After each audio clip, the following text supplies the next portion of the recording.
All right, you guys, we are starting on the Whispering Pine earrings. Woohoo! So what I need you to do is take your needle and your thread, and you're going to cut about an arm's length of thread off of the spool. And you are going to thread that through the eye of the needle.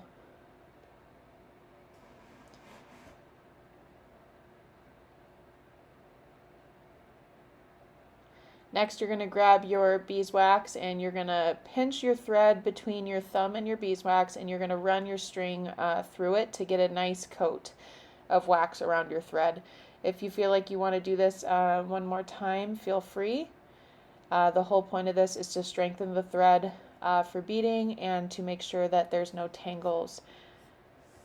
You're going to do this every single time you use a new piece of thread for your earrings. Now what we're going to do is we're going to begin by picking up 6 beads. We are starting to do the ladder stitch. So you're going to pick up 6 beads, as you see me doing right here. And what you're going to do is you're going to pinch them, kind of grip the end of the string so that they don't run through the bottom and just fall off the other side. And you're going to put your needle through the first 3 from the bottom, and you're going to pull up to make that first ladder stitch. And if this looks confusing, just feel free to pause the video and just keep watching it. So the next thing you're going to do is you're going to take your needle and you're going to go down through the second 3 beads, the second row of 3 beads again. Now you're going to pick up 3 more, and you're going to go back through the row that you just went through. Pull the thread through, and then you're going to come back up the 3rd row. And you see how we have a nice beginning section to our ladder stitch. Okay, so you are going to repeat this process of picking up 3 beads and passing them through the row that you just went through 14 times. So this is going to be the base of your earring. It's going to be 14 rows wide, and once you get to that point, then I will be back in touch with you and show you the next step. Also, just to let you know, these beads, part of the challenge with working with these beads is that they are not the exact same size. So sometimes you'll pick one up that'll be a lot longer than another. And if it just feels very uneven, then just remove that bead and just pick a different one to make them all kind of flow and be similar in size. All right, you guys, as you can see, I am Speedy Gonzales when it comes to beadwork. Just kidding, but seriously though, once you get your 14 beads on, just double check to make sure that you did the correct amount of rows, because believe me, just like you see right here, I definitely sometimes just go into my thoughts or get distracted and will miscount a row. So just always double check your work. Make sure that you're not making mistakes, especially with the base of your earring, because it is the foundation, and if you have 1 row too many, the second earring will just be completely different. And if you ever have patterns that you're doing with the brick stitch, that is going to affect it. So just always double check your work and make sure that you are doing the correct amount of rows. As you see there, I just pulled the string off the needle, pulled the beads off, and now I'm going to be restringing my thread through the needle hole, and I will continue doing what I was doing. So now we have 14 beads, and I am double checking that again just to make sure that I know how to count. Okay, so the next step that we're going to do is we are going to look at our pattern, and you see here that we just did the ladder stitch. The next thing we're going to do is the double brick stitch. So if you guys have done beadwork before, then you probably know how to do the brick stitch. This is the exact same technique as the brick stitch, except all you're doing is picking up 2 beads at a time. So when we're beginning a row, we are always going to take 4 beads. So you see I got the first two. Now I'm going to pick up two more. And once again, they're all going to be different sizes, but as long as they're around the same size, that is totally fine. All right, you guys, now you are going to just pass your needle through the second little rainbow from the outside. You see, I'm calling it a little rainbow, those little tiny strung arches that are in between the beads. So you're going to pass through it, and then you're going to come back up through the first two beads that are directly on top of it. Now you're going to take your string and you're going to go through the first row. You're going to go back down. And then you're going to come back up through the second row. And now you are ready to start row 3. So you are going to take two more beads, remembering that they're all a little bit different in size, so if you find two that are just totally wonky for that row, just pick a different bead and they should come out fairly even.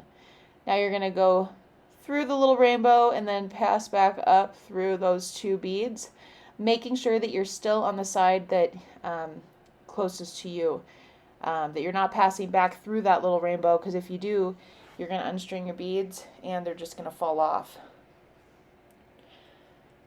So you'll know you're doing it right if your beads are secure once you pull up. Now you're just going to repeat this step over and over and over again, all the way up to the top of the earring. Once you get to the end of this row, you're just going to flip it over so that the string is back on the right side again, and you're going to repeat this exact step for row number 2. And yeah, have so much fun with this, and if you get confused, just feel free to pause the video and just keep watching it over and over again until you get the hang of it. And I will meet you guys once you are at the second row from the end. So the one that has three rows that are going to be left. All right, I'll be right back. Okay, you guys, I know I'm not at the third row or the second row from the top yet, but I wanted to show you what you do when you are running low on thread or you break a thread and you need to be able to restring a new one on. So, as you see, I was just at the end of a row, or at the end of my pass through, and all I'm going to do is just take my needle and just keep weaving up and down the rows, passing back and forth a few times. Just to get that string secure inside the earring so that it's not going to come off. It's kind of like just weaving it to make a knot. So I will go through different rows. I just kind of pass through whatever rows I want, because you don't want it to have a huge chunk of like white thread where you can see that you passed through a bunch of times. So I just kind of, just find a little path and just weave through there. Make sure that thread is nice and secure and it's not going to come off. And then once you feel like you did it enough times, take your scissors and snip that thread close to the base of that earring. And there you go. That's how you tie off a string. Now you're going to take your needle, pick up a thread again, and make sure that it's about an arm's length. The reason why I say an arm's length is because you don't want it to be too long to where it's getting tangled and it just gets shredded over time. It just seems to be a really good length. You don't want it too short to where you have to keep restringing it too. So arm's length is seems to be a good size.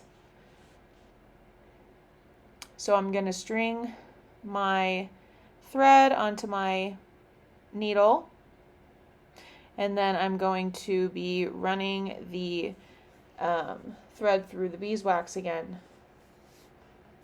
Anytime you have a new thread, you always want to make sure that you're running it through the beeswax. It just makes life so much easier. It makes for a more durable string, and it also really does help you guys with tangling and stuff like that. It just really makes for a really good string.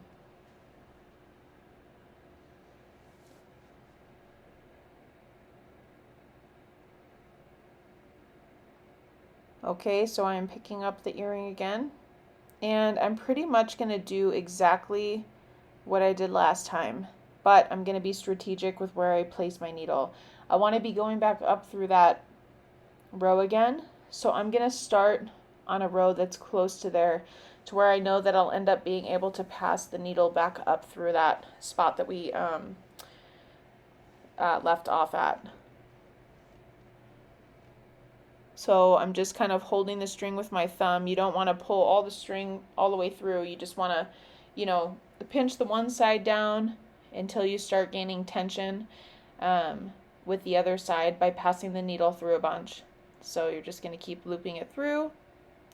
See how I'm doing that? I feel like it's a way easier thing to see than to speak. So hopefully I'm maybe not making sense with what I'm saying, but you can see through the video what I'm doing. And yeah, you're just going to take your needle and push it through those beads right there, and there you go, you guys, just right where you left off, but with a nice fresh string. Clip off that end and continue on.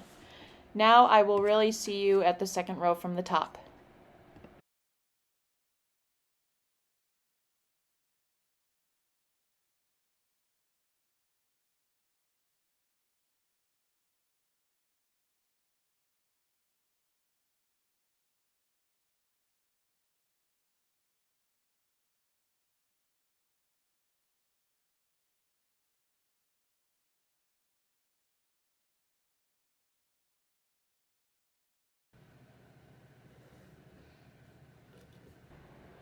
Alright, you guys, as you can see, we have completed our first triangle, and now we are getting ready to add the last loop, the last row, which is going to be our earring loop, the hook loop.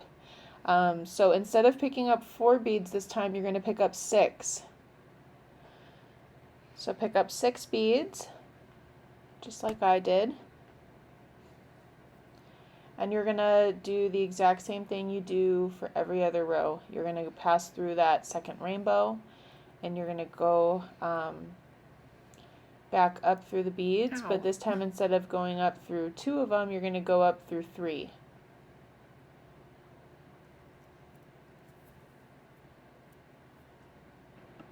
Now you're just going to do exactly what you normally do by passing up and down. And you're going to do it a couple times. You want to pass through the 2 rows a couple times so that you get a nice thick piece of string for the earring hook to eventually grasp onto.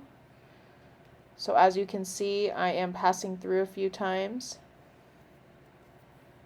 And you have just completed the triangle. How exciting!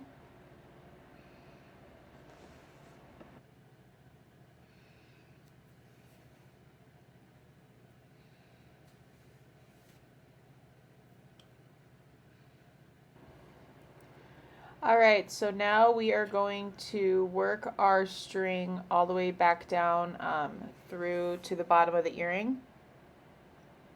So it doesn't really matter what row you go through as long as you're toward the edge.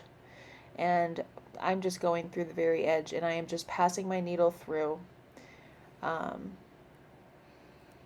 running it all the way down until I got to back where I started, if you can see that. Now I'm going to just pass back up through another row.